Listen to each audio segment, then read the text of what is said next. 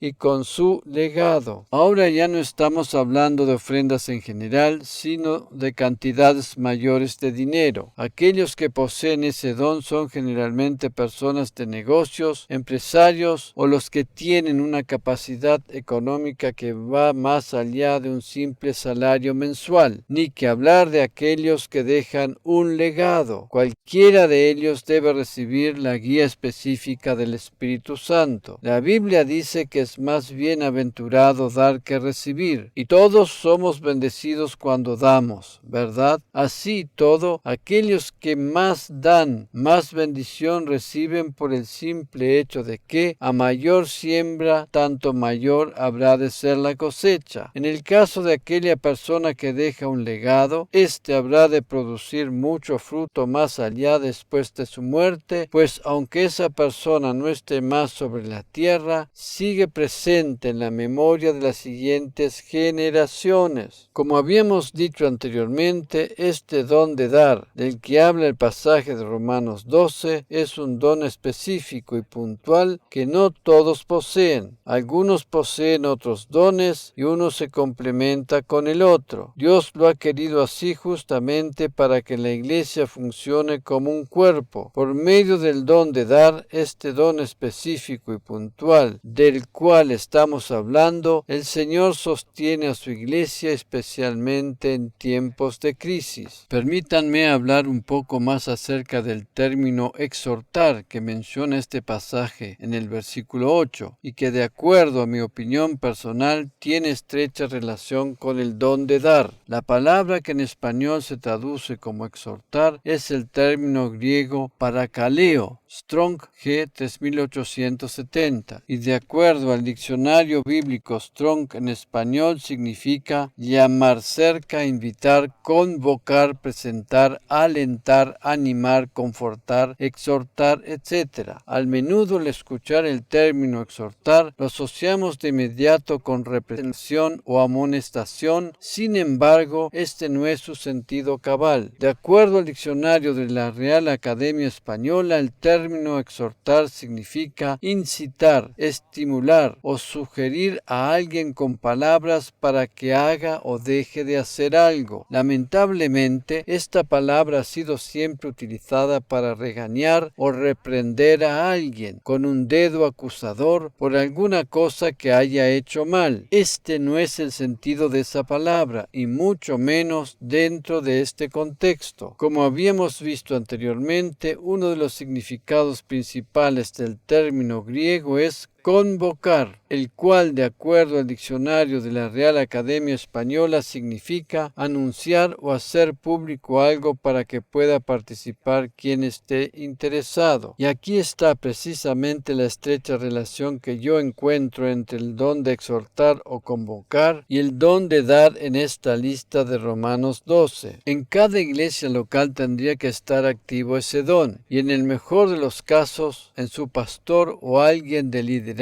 para enseñar este importante principio bíblico a la congregación y convocar o animar a los creyentes a aportar finanzas en forma generosa para el sostenimiento de la obra del Señor. Esa es la principal manera en que Dios provee para su iglesia y conlleva fruto de bendición. Lamentablemente hay muchas iglesias que no conocen la bendición que existe en este principio de la siembra y la cosecha, y por el hecho que sus líderes no se atreven a enseñar sobre el tema del manejo del dinero desde la perspectiva bíblica, están estancadas en problemas financieros y sus pastores padecen necesidades. Debemos tener en cuenta que todos estos dones de la lista de Romanos capítulo 12, inclusive el don de dar, son dones del Espíritu Santo. Cuando las personas en una congregación aprenden a dar a raíz de una convicción fundamentada en la fe en el Señor como proveedor, ofrendan y diezman guiados por el Espíritu Santo y no como una obligación. Cuando los creyentes se sienten obligados a colaborar financieramente y lo hacen como una obra de la ley, no habrán de cosechar resultados favorables, pues eso es una obra de la carne. La manera divina de proveer para su iglesia es por medio de los dones espirituales,